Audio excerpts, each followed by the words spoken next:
biasa, tetapi melangkah secara aktif, secara dinamik, tapi menyempurnakan tanggungjawab mengikut peraturan yang ditetapkan oleh Allah Subhanahu Wa Taala.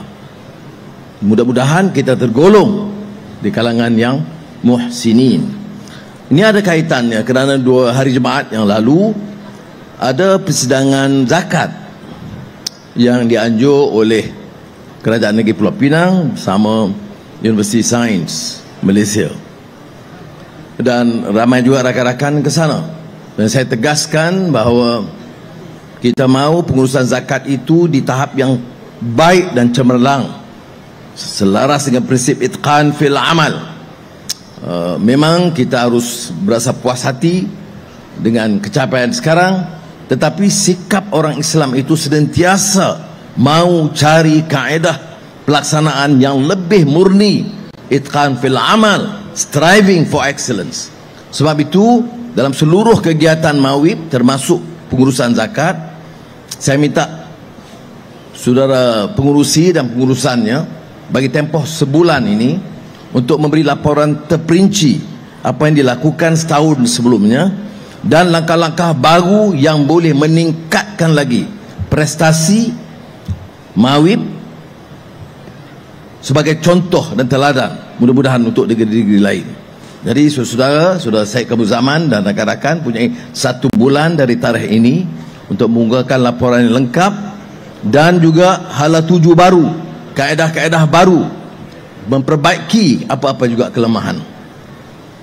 Zakat ini seperti yang saya tegaskan sebelumnya di Pulau Pinang, institusi yang sangat unggul, teras dalam pembangunan umat. Ya, kita tahu dalam pengalaman kita dalam sejarah Khulafa Rasyidin, Abu Bakar Siddiq radhiyallahu an pernah mengisytiharkan perang terhadap kelompok yang enggan membayar zakat walaupun mereka mengaku mereka Muslim. Ya. Marhum Syekh Yusuf Al-Qaradawi menjelaskan, ya, bahawa harb, perang al-fakhr untuk membela orang miskin ini ujulung kali berlaku hanya dalam sejarah Islam. Sebelum itu maharaja-maharaja istiar perang nak takluk kawasan, nak minang puteri mayang mengurai, nak bolot kekayaan emas, perak dan sebagainya, ataupun untuk image supaya jadi maharaja yang lebih besar. Tapi pertama kali dalam sejarah manusia di bawah pimpinan Sayyidina Abu Bakar Siddiq radhiyallahu an, perang diisytiharkan semata-mata untuk mempertahankan institusi zakat dan membela golongan miskin. Ini istimewanya. Nah, kalau begitulah pengalaman kita dalam Islam ini, tanggungjawab kita generasi penerus adalah memastikan urusan zakat ini dikendali dengan cermat. Sebab itu di Pulau Pinang saya kata, bagaimana mungkin kita terima kenyataan, kita kutip begitu banyak wang zakat, tetapi masih ada kelompok-kelompok termiskin yang tak cukup makan, yang tak dapat disediakan uniform untuk anak-anak di sekolah, masih tidak diurus. Ini cabarannya. Saya terima kasih kepada Mawib dan Bandaraya, Datuk Bandar tadi ada, ya, kerana membantu dalam proses pelaksanaan yang sangat berkesan bersama agensi-agensi kerajaan yang lain. Ya, bukan saja, tentunya bukan saja Mawib, Bandaraya, tetapi seluruh agensi-agensi pusat penyelarasan, ICU, Kementerian Ekonomi, Kementerian Keuangan, Kementerian Kebajikan, Keluarga. Ini semua bertanggungjawab dan selaras. Sebab itu di antara tugas Mawib ialah memastikan ada penyelarasan dengan agensi-agensi lain. Kalau tidak, satu keluarga dapat 4 kali, satu keluarga tak dapat langsung. Ya, saya dimaklumkan tahun lalu pejabat saya telah bantu untuk memastikan penyelarasan ini berlaku. Saudara, saya tidak mau pada ringan soal ini, ya. Kerana sebab itu, di antara pengumuman penting saya pertama sebagai Perdana Menteri ialah menoktahkan kemiskinan Tegar. Ya. Dan alhamdulillah Kuala Lumpur, Selangor, Negeri Sembilan, Melaka, 4 negeri telah beri laporan yang dapat menyelesaikan masalah ini. Tapi untuk tahun 2023, 2024 masih ada. Jadi harus disusuli dan ditingkatkan kegiatan kita. Karena kadang-kadang orang itu sudah meningkat tapi dia belum mahu mengaku dia terlepas daripada kategori itu. Tanggungjawab kita ialah memastikan. Begitu juga soal dana pendidikan, kesihatan yang dikendalikan oleh Mawib dan Pusat Zakat, dan saya sambut baik dan harap ini diurus dengan baik. Saudara, soal tata kelola yang kita ulas, soal penyelewengan dana, soal gunakan dana zakat dan dana kerajaan untuk kepentingan peribadi atau memperkayakan sanak saudara dah menjadi budaya dan amalan kita sekian lama. Menoktahkan kemiskinan, ya, memperbaiki tata kelola pun juga penting. Dan mesti kita pastikan kita mampu sebagai umat Islam membawa contoh. Jangan kita kekalkan amalan begini. Bukan saja setakat jabatan-jabatan kerajaan dan orang politik, kadang-kadang dana zakat pun ada kisah-kisah diselewengkan. Jadi sebab itu kita harus ambil sikap yang sangat tegas. Dan kalau dalam negara ini kita mula dengan peringkat orang-orang atas yang telah menggondol kekayaan bilion-bilion ringgit, biar kita ingat di peringkat bawah. Kalau dimula di peringkat atas pun kita berani melalui SPRM, melalui LHDN, melalui PDRM dan agensi-agensi lain melaksanakan dengan tegas. Saya ingin ingatkan, tidak ada lain yang boleh terlepas, ya. Dan saya mahu Mawib ini mengemukakan cadangan bagaimana boleh menjadi Majlis Agama Islam yang terbaik dan pengurusan yang terbaik dan tata kelola yang terbaik, dan hentikan apa-apa saja perbelanjaan yang tidak perlu dan harus dihentikan. Kerja menteri, kerja timbalan menteri, kerja pengurusi bukan sekadar meneruskan kegiatan-kegiatan, tapi memastikan setiap dana, setiap sen wang rakyat itu kembali kepada rakyat dan tidak boleh diperalatkan untuk kesenangan pribadi dan sebagainya. Jadi saya harap saudara ingat, saya tegas hal ini terutama di Mawib, kerana saya mahu Mawib itu menjadi mercu tanda kebanggaan umat dengan tata kelola terbaik, dengan semangat roh perjuangan yang bermakna. Dakwah mesti dikembangkan. Dakwah dalam arti kita mempersatu, membawa, meningkatkan akhlak dan nilai, menyempurnakan ibadah. Bukan dakwah yang boleh menggunakan majlis-majlis di surau untuk memecah belah, menghina orang, mencerca orang dan menafsir ikut kehendak masing-masing. Rakan-rakan keluarga Mawib mesti ada keberanian untuk membetulkan kesilapan-kesilapan ini. Kerana sebelum ini ada juga rakan-rakan keluarga Mawib yang juga terheret dengan aliran-aliran sedemikian. Kita tidak akan izinkan, ya. Saudara boleh tegur Perdana Menteri, saya tak ada masalah. Tapi fitnah, mencerca dan mengkafirkan orang, mensyirikkan orang, ini tidak boleh diizinkan dalam negara kita. Saya bagi contoh baru-baru ini keputusan Mahkamah Persekutuan. Memang dia menuntut kita berbuat sesuatu. Mahkamah Persekutuan buat keputusan pertama tahun 2021. 2021 bukan kerajaan mana ni? Dalam urusan kes Selangor, menolak keputusan Dewan Undangan Negeri Selangor. Ada bantahan? Tidak ada. Ada tunjuk perasaan? Tidak ada.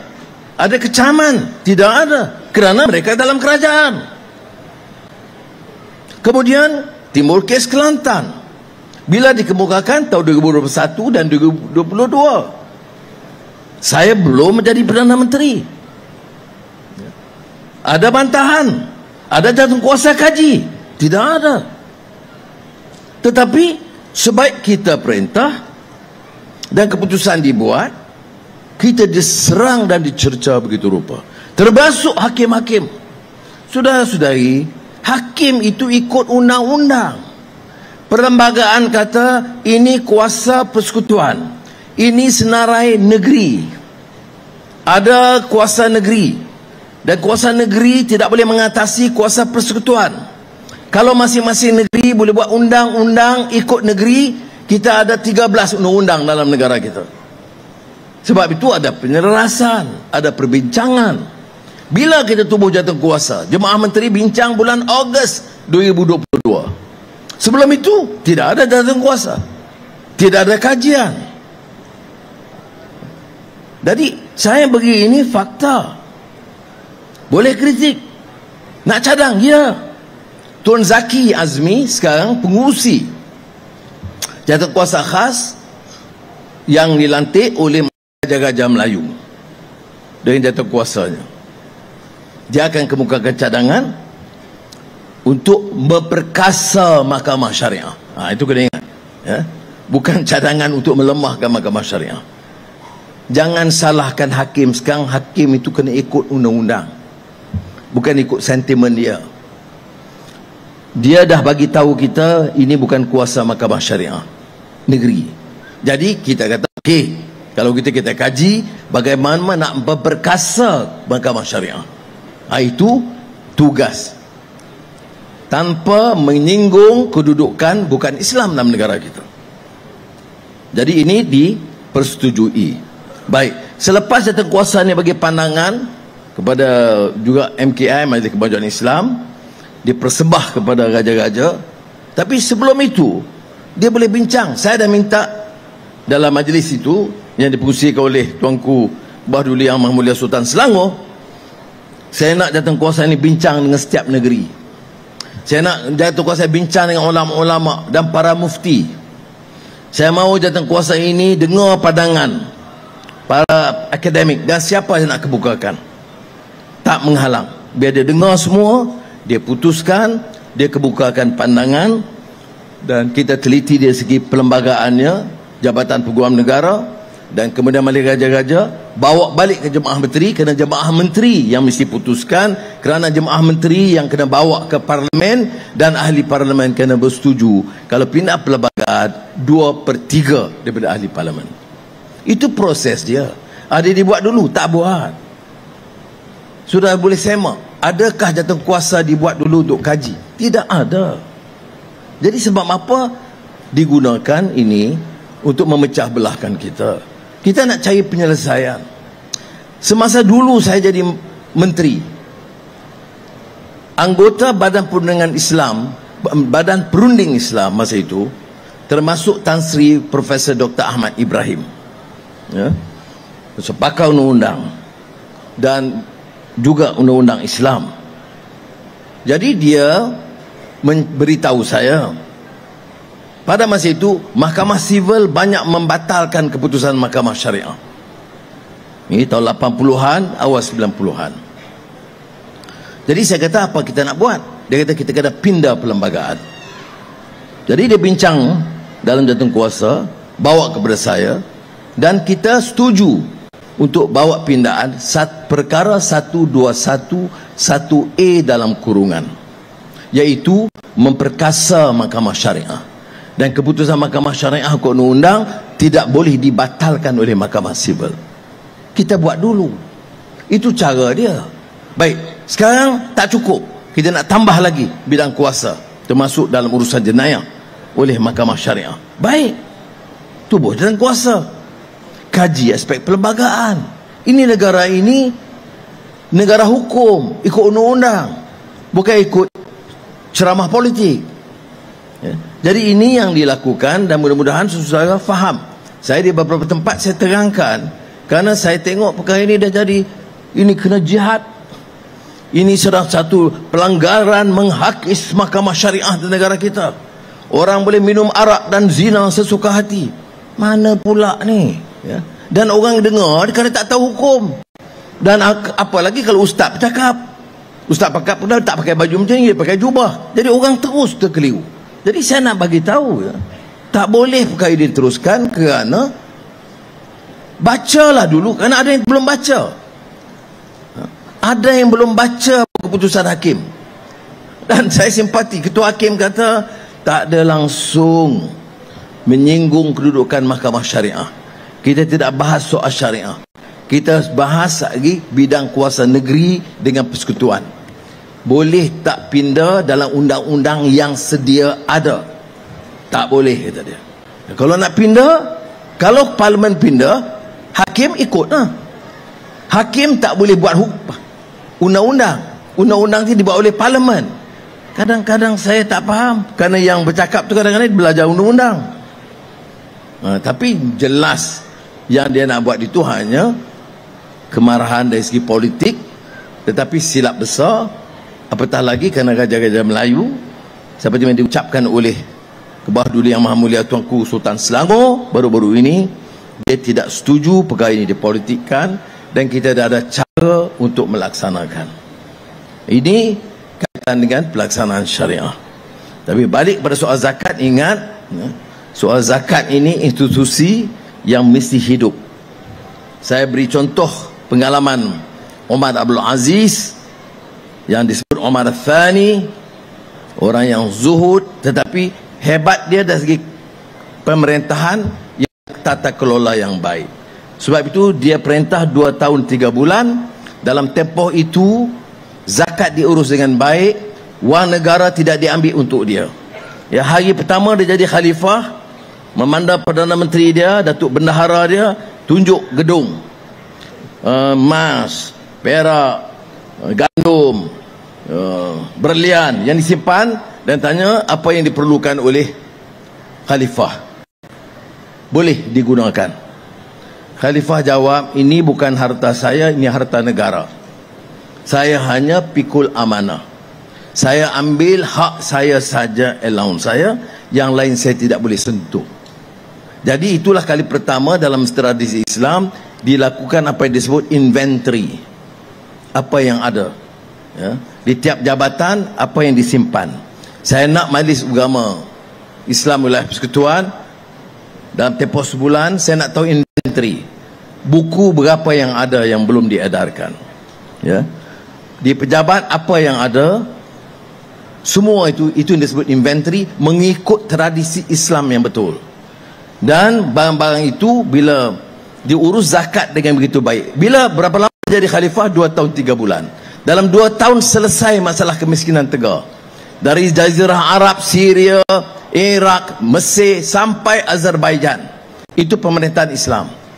Selesai masalah kemiskinan Tegar. Sebab urusannya itu baik. Tidak disalahgunakan oleh khalifah dan menteri-menterinya dan pengurus-pengurusnya, dan dibantu rakyat keseluruhannya. Dan harta yang banyak berlian dan emas itu bukan diambil bawa balik rumah simpan, tapi sebahagiannya itu dijual dan wang itu digunakan untuk tadbir negara. Saudara-saudari, saya mau mawib memulakan tugas ini. Tengok apa dia soal governance dan tradisi governance ini Islam. Tengok bagaimana tata kelola yang baik, dan dalam tempoh sebulan kemukakan laporan kejayaan yang lalu dan hala tuju yang baru. Terima kasih. Wassalamualaikum warahmatullahi wabarakatuh.